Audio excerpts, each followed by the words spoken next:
सर्वाबाधा विनिर्मुक्तो धन धान सुतानितः मनुष्यो मत प्रसादेन भविष्यति न संशय। आइए आप लोगों के समक्ष श्री दुर्गा सप्तशती पाठ के 5वां अध्याय का हिंदी रूपांतरण।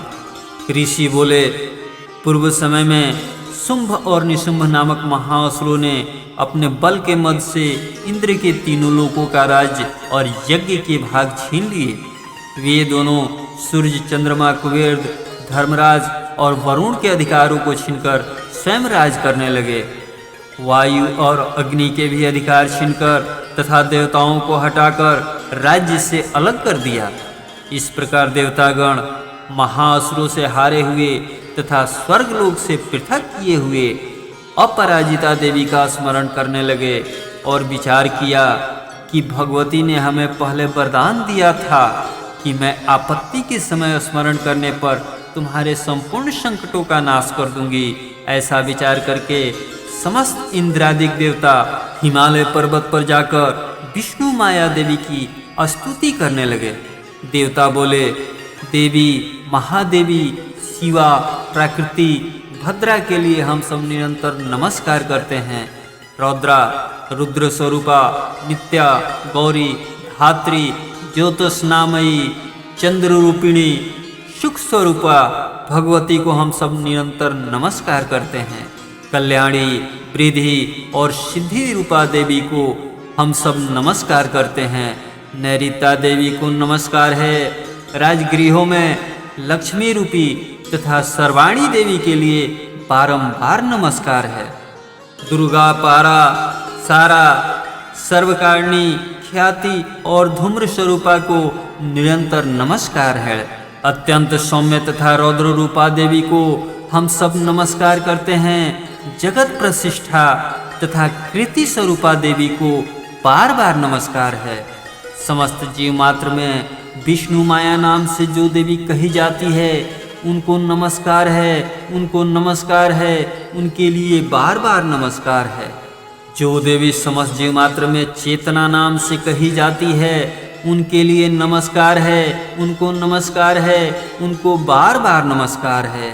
जो देवी समस्त जीव मात्र में बुद्धि रूप से स्थित है उनको नमस्कार है, उनको नमस्कार है, उनको बार बार नमस्कार है। जो देवी समस्त जीव मात्र में निद्रा रूप से वास करती है उनको नमस्कार है, उनको नमस्कार है, उनको बार बार नमस्कार है। जो देवी समस्त जीव मात्र में क्षुधा रूप से वास करती है उनको नमस्कार है, उनको नमस्कार है, उनको बार बार नमस्कार है। जो देवी समस्त जीव मात्र में छाया रूप से स्थित है उनको नमस्कार है, उनको नमस्कार है, उनको बार बार नमस्कार है। जो देवी समस्त जीव मात्र में शक्ति रूप से स्थित है उनको नमस्कार है, उनको नमस्कार है, उनको बार बार नमस्कार है। जो देवी समस्त जीव मात्र में तृष्णा नाम से स्थित है उनको नमस्कार है, उनको नमस्कार है, उनको बार बार नमस्कार है। जो देवी समस्त प्राणियों में शांति रूप से स्थित है उनको नमस्कार है, उनको नमस्कार है, उनको बार बार नमस्कार है। जो देवी समस्त प्राणियों में जाति रूप से स्थित है उनको नमस्कार है, उनको नमस्कार है, उनको बार बार नमस्कार है। जो देवी समस्त जीव मात्र में लज्जा रूप से स्थित है उनको नमस्कार है, उनको नमस्कार है, उनको बार बार नमस्कार है। जो देवी समस्त जीव मात्र में शांति रूप से स्थित है उनको नमस्कार है, उनको नमस्कार है, उनको बार बार नमस्कार है। जो देवी समस्त जीव मात्र में श्रद्धा रूप से स्थित है उनको नमस्कार है, उनको नमस्कार है, उनको बार बार नमस्कार है। जो देवी समस्त जीव मात्र में कांति रूप से स्थित है उनको नमस्कार है, उनको नमस्कार है, उनको बार बार नमस्कार है। जो देवी समस्त जीव मात्र में लक्ष्मी रूप से स्थित है उनको नमस्कार है, उनको नमस्कार है, उनको बार बार नमस्कार है। जो देवी समस्त जीव मात्र में प्रीति रूप से स्थित है उनको नमस्कार है, उनको नमस्कार है, उनको बार बार नमस्कार है। जो देवी समस्त जीव मात्र में स्मृति रूप से स्थित है उनको नमस्कार है, उनको नमस्कार है, उनको बार बार नमस्कार है। जो देवी समझ मात्र में दया रूप से स्थित है उनको नमस्कार है, उनको नमस्कार है, उनको बार बार नमस्कार है। जो देवी समझ मात्र में तुष्टि रूप से स्थित है उनको नमस्कार है, उनको नमस्कार है, उनको बार बार नमस्कार है। जो देवी समझ मात्र में माता रूप से स्थित है उनको नमस्कार है, उनको नमस्कार है, उनको बार बार नमस्कार है। जो देवी समझ मात्र में भ्रांति रूप से स्थित है उनको नमस्कार है, उनको नमस्कार है, उनको बार बार नमस्कार है।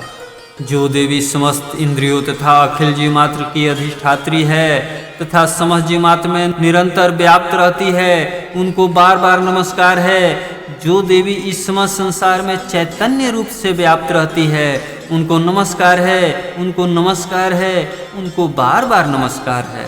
पूर्व समय में अपने अभीष्ट फल प्राप्ति के लिए देवताओं ने जिनकी स्तुति की थी तथा देवराज इंद्र ने बहुत दिन तक जिनका पूजन किया था, जो संपूर्ण मंगल का कारण है, वह ईश्वरी हम सब की आपत्तियों को दूर कर कल्याण करे। प्रचंड दैत्यों से कष्ट पाकर इस समय सभी देवता शरण में आकर जिनको नमस्कार करते हैं और शक्ति सहित विनय पूर्वक जिनका ध्यान करते हैं, वह ईश्वरी तत्क्षण हमारे संकट को दूर करे। ऋषि बोले, राजन, इस प्रकार देवगणों की प्रार्थना करते समय श्री पार्वती जी वहां गंगा जल में स्नान करने के लिए आई। तदंतर ही पार्वती जी के अंश से शिवा प्रकट होकर कहने लगी, ये समस्त देवता स्वर्ग से शुंभ के निकालने से और निशुंभ से संग्राम में हारने से मेरी प्रार्थना कर रहे हैं। पार्वती के शरीर से उत्पन्न हुई अंबिका समस्त लोकों में कौशिकी नाम से प्रसिद्ध हुई।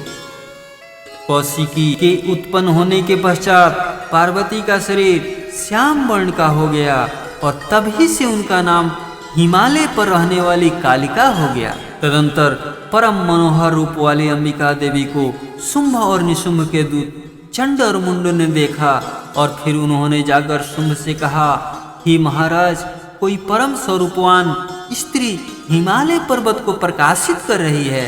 हे असुरेश्वर, ऐसे सुंदर रूप की स्त्री कहीं पर किसी के देखने में नहीं आई है, इसलिए आप यह मालूम करें कि वह स्त्री कौन और किसकी है तथा उसे ग्रहण कर लें।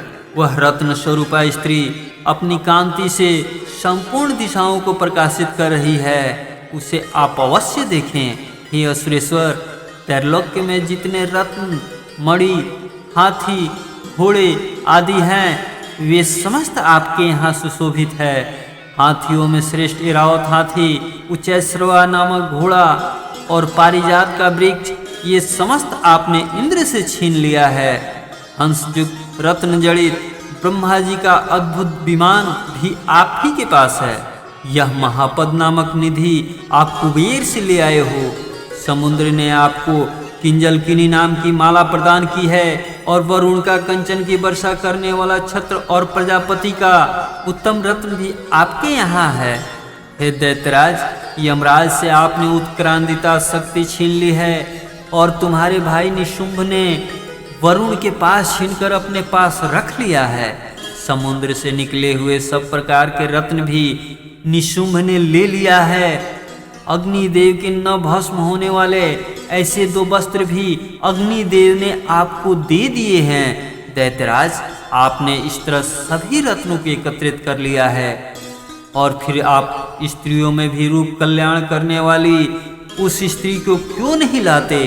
ऋषि बोले, शुंभ ने ऐसी चंडमुंडी की बातें सुनकर असुर सुग्रीव को दूत बनाकर देवी के पास भेजा और उसे समझाकर कहा, मेरी आज्ञा से उससे इस तरह कहना तथा ऐसा कार्य करना कि वह शांति पूर्वक राजी खुशी से मेरे पास चली आवे। वहां अति रमणीक पर्वत पर विराजमान देवी को सुग्रीव असुर ने जाकर देखा और बड़ी नम्रता पूर्वक मधुर वाणी में बोला, हे देवी, असुराय शुंभ तीनों लोकों के स्वामी हैं। उन्होंने मुझ दूत को आपके समीप भेजा है। उनकी आज्ञा का उल्लंघन देवगण भी नहीं करते। उन्होंने जो कुछ कहा है आप सुनिए। समस्त तीनों लोक मेरे हैं, वह सब देवता मेरे अधीन हैं और संपूर्ण यज्ञ के भागों को भी मैं ही पृथक पृथक ग्रहण करता हूँ। तीनों लोकों के उत्तम रत्न हमारे पास है और इंद्र का वाहन रावत हाथी भी हमने छीन लिया है।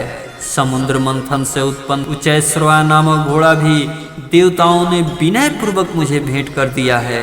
हे शोभने, इसके अलावा अन्य जो कुछ भी रत्न देवता गंधर्व तथा नागों के पास थे वे सभी हमको प्राप्त हो गए हैं। हे देवी, हम तुमको संसार भर की स्त्रियों में रत्न समझते हैं, क्योंकि रत्नों के भोगने वाले तो केवल हम ही हैं।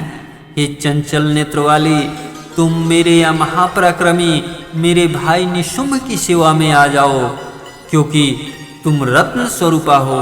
हमको ग्रहण करने से तुम्हें अतुल ऐश्वर्य मिलेगा। ऐसा अपनी बुद्धि से विचार कर हमारी पत्नी हो जाओ। ऋषि बोले, दूत की इस प्रकार की बातें सुनकर संपूर्ण संसार को धारण करने वाली भगवती भद्रा गंभीर भाव से मुस्कुराती हुई कहने लगी। देवी बोली, हे दूत, तूने इस समय जो कुछ भी कहा है वह सत्य है, इसमें कुछ भी असत्य नहीं है। शुंभ तीनों लोकों का राजा है और निशुंभ भी उसी के समान पराक्रमी है, परंतु इस विषय में मेरी जो प्रतिज्ञा है उसे मैं किस तरह झूठा करूं? मैंने जो प्रतिज्ञा की है उसे सुन। जो मुझे संग्राम में जीतकर मेरे अभिमान को चूर्ण कर देगा तथा मेरे समान बलवान होगा वही मेरा पति हुएगा। इसलिए शुंभ अथवा निशुंभ महाअसुर यहाँ आए, मुझे जीत ले और तत्काल ही मेरे साथ विवाह कर ले। दूत बोला, हे देवी, तुझे बड़ा अभिमान है, मेरे सामने इस प्रकार की बातें मत कह। तीनों लोकों में ऐसा कौन पुरुष है जो शुंभ और निशुंभ के सामने खड़ा हो सके? अन्य असुरों के सामने समस्त देवता युद्ध में नहीं ठहर सकते, तुम अकेले किस तरह उनके सामने युद्ध में ठहर सकोगी? इंद्रादिक सभी देवता जिन शुंभ निशुंभ के आगे नहीं ठहर सके, तुम स्त्री होकर उनका सामना किस भांति कर सकोगी? अतः तुम मेरे कथनानुसार उनके पास मेरे साथ चलो, अन्यथा केस पकड़कर घसीटते हुए उनके पास तुम्हें ले चलना पड़ेगा। देवी बोली, तूने जो कुछ भी कहा वह बिल्कुल ठीक है। शुंभ और निशुंभ दोनों ही अधिक बलवान हैं, परंतु मैं विवश हूँ, क्योंकि मैं बिना विचारे प्रतिज्ञा कर चुकी हूँ। सो इस कारण तू जा और असुरराज शुंभ से मैंने जो कुछ भी कहा है समझा कर कहना, वह जो उचित समझे करे। इति श्री मार्कंडेय पुराण के देवी महात्म्य देवी दूत संवाद नामक 5वां अध्याय समाप्त। जय माता दी।